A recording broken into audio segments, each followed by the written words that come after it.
Alright, so just a follow-up to our random drilling versus block drilling, and this isn't meant to be coming across as arrogant in any kind of way whatsoever, but I've been seeing a lot of people making comments about, this is a great debate question, and again, we're not trying to be arrogant here, but right now this is not open to debate. This is scientific research. This is the best evidence that we have. Okay, so there's scientific researchers and professional academics who spend their life studying this topic about motor learning and performance. This is their job. Whatever other people's jobs are, these people, what they do is they test these kind of theories over and over to see what produces the best results.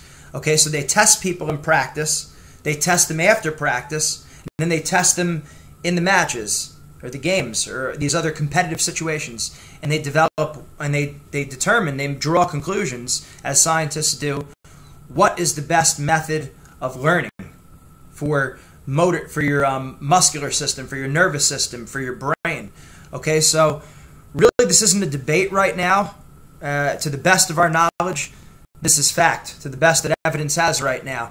The question that we can be debating is, at what level should we switch from blocked drilling to random and varied drilling? Okay, so that's the question we should all be asking right now.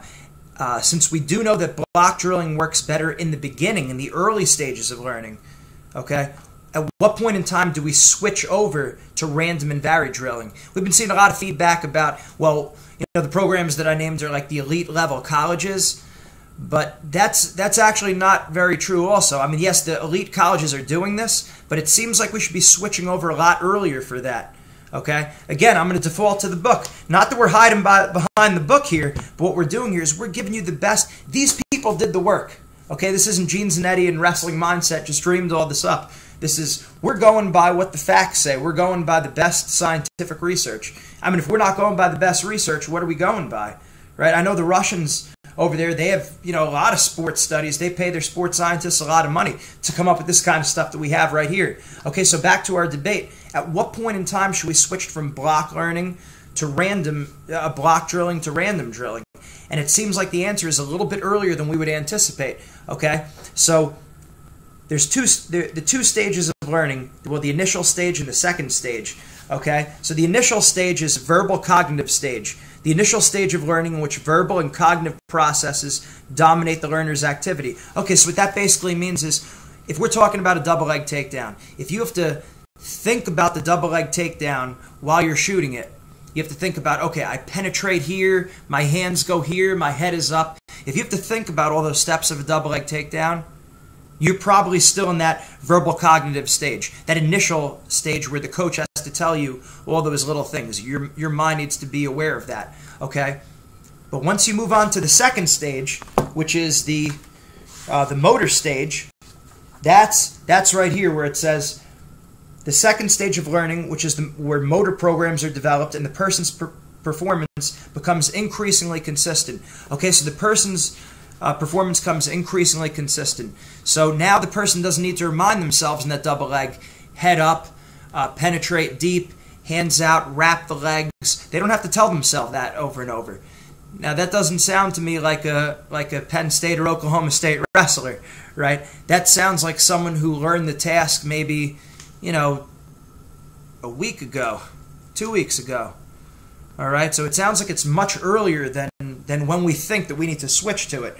And that's, again, taken right out of the book. By the time learners reach the motor stage of learning, they should be avoiding repetitive blocked practice as much as possible.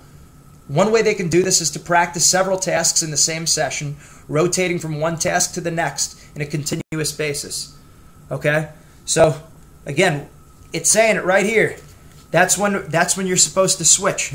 As soon as we're at the motor stage, the wrestler or the athlete should be avoiding repetitive block practice as much as possible. Okay, so if we are going to have a debate, it's not over whether varied and random drilling works better than block drilling. It's at what point do we make the transition from block drilling to random drilling. And again, we have the evidence from the book that suggests once this process is automated, once the wrestler does not need to think about every little step of that double leg, that sweep single leg, that front headlock, they're starting to do it more automatically, which happens relatively early on. Okay, so it seems like once the wrestler knows these tasks, once the wrestler learns these moves, then they should be switching to that varied and random drilling pretty early on. Okay, so again, we're not being arrogant here, but this isn't a debate. This is the best evidence that science has to offer. So that's what we're going by. If the Russians are going by their sports scientists, we need to start trusting ours. Right? There needs to be a bridge between theory and application. Here's the theory. Are you applying it? That's where I'll leave you tonight. Gene Zanetti, Wrestling Mindset. Again, we're wishing you nothing but the utmost, the best success in your wrestling career. We want to bring out your very best all the time. That's why we're harping on this so much. That's why we're straightening out these little questions. Only so you and your wrestlers could be the very best. We could return America to glory. Let's do it.